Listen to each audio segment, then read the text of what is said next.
our Mm-hmm. spiritual understanding, and at least when that's where the activity shows up with MRIs. Mm-hmm.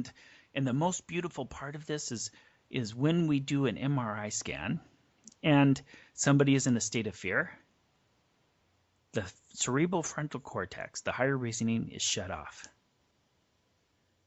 That Uh-huh. means when we're in conflict, we can't access. It's very difficult to access our higher self during that moment. And then guess what? The reverse is true too.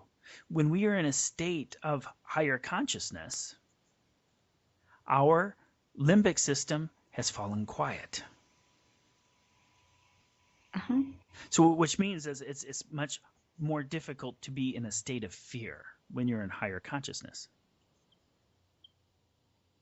So True. so one, it's like two light bulbs in our head. One's on, the other one goes off. The one goes on, the other one goes off. And to recognize that, and then people have developed over the years a war with inside our own heads, fighting, and this is the old part of our brain. I think I've talked to you about this before, and this is the war that we've been fighting. And this is the first war that I think it is very important to make a choice on calling peace, calling a truce, extending your hand to your limbic part of the brain or your ego and say, I want you to come home. Just like the book, that I wrote. But it's a growing part of ourselves. And that part's okay. It's beautiful. It was designed to protect us. Yeah. But now we don't have to run from many lions.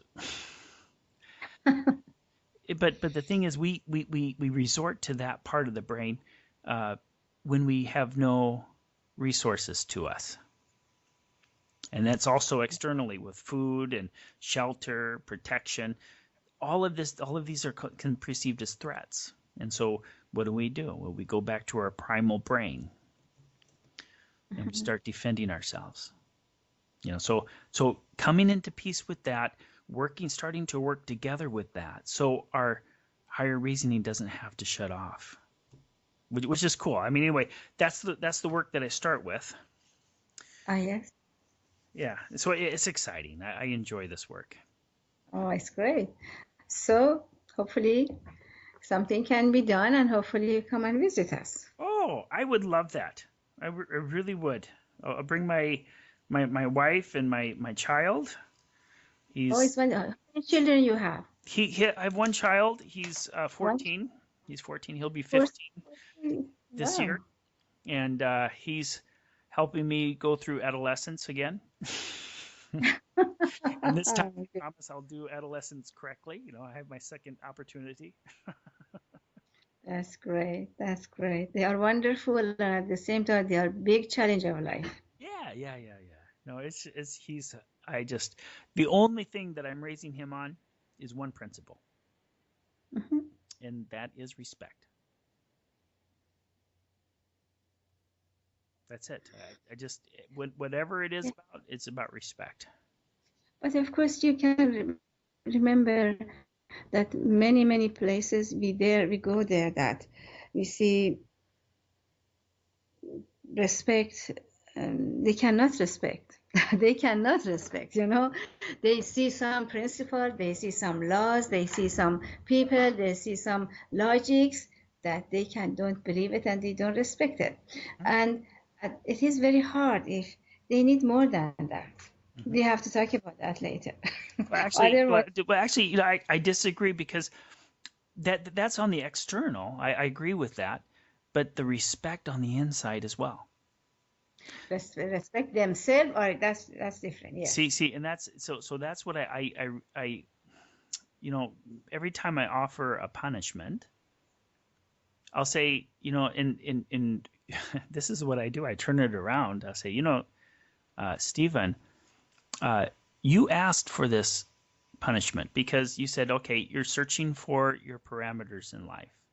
You see this line that's drawn and you wanted to step over it. Well, I'm honoring you because you asked for this confirmation. This punishment is a confirmation of a lack of respect that you held for yourself. I did this one differently. I told, because I love you, I have to tell you no, or because I love you, I have to punish you. Yeah, well, that's true. I mean, but the thing is I make it his. See, so you That's you asked for this punishment, and I'm honoring you to give you this punishment. So congratulations. And I've done terrible things, wonderful things actually, for my punishments. I got a spoon out, and I learned this in an Oriental book I read, and I and, Mhm. and I created a like a half a meter by a half a meter and a tape measure on the ground, and I said, okay, you are to dig a half a meter squared with the spoon, and place all of the dirt here. And then once he's finished, he wrote a letter, put it in the base, and then repeated it, and then spoon by spoon, he put it back in.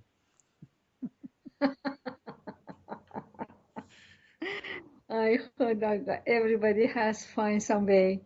But anyway, they are experiencing, as you said, their limits. They have to find out where they are, where to be. But the idea of if we decide to learn to respect ourselves, that means you have to accept yourself as a noble person. Otherwise, if you are a bad person, you cannot respect it. Mm-hmm, So when you consider yourself a noble person, mm-hmm. and that nobility within you is respected. So you have to respect yourself to be that person. I love it. I love it. Wow. Yes, we have more conversations coming up. Oh, I love that. Thank you. Okay, Patty. Uh, Again, 3 weeks and a lot of love and peace to you and your family. Thank you for the invitation, and I'm seriously going to start thinking about that. Please do. Okay. Okay, you have a wonderful day. All right. You too, sweetheart. All right. Bye bye. Bye bye.